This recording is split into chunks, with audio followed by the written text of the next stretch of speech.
কথা অগ্নিকে বোঝায় যদি প্রতিপক্ষের উকিল বুঝতে পারে দাদু আর নাতির মধ্যে সম্পর্ক ভালো নেই, তাহলে ওরা কোর্টে এইটাকে কাজে লাগাবে। কোর্টে দাঁড়িয়ে সৌমেনবাবু বলে, ওনাদের কথা শুনে মনে হচ্ছে সবটাই মিথ্যা। তাহলে অগ্নি গুহ নিজেদের পারিবারিক ব্যবসায় যোগ দেয়নি কেন? সাথে এইটাও শোনা যায় যে ওনার গুহ ফার্মার উপর কোনো ভরসা নেই। অগ্নিকে কাঠ গড়ায় দাঁড় করিয়ে উকিল বাবু প্রশ্ন করে যে গুহ ফার্মার মালিক শশীভূষণ বাবু পুরনো ধাঁচের ব্যবসা করে বলে ওনার কি কারচুপি করতে সুবিধা হয়?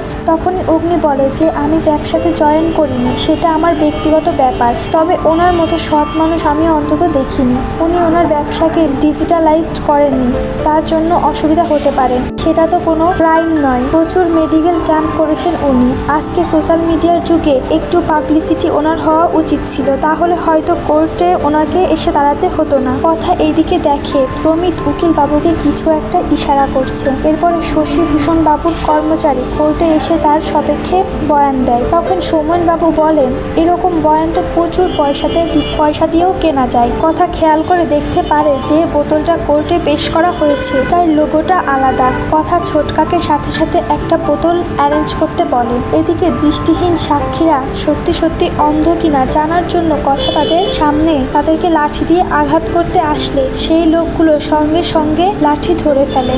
তাতে কথা বুঝে যায় যে এরা মিথ্যা কথা বলছে।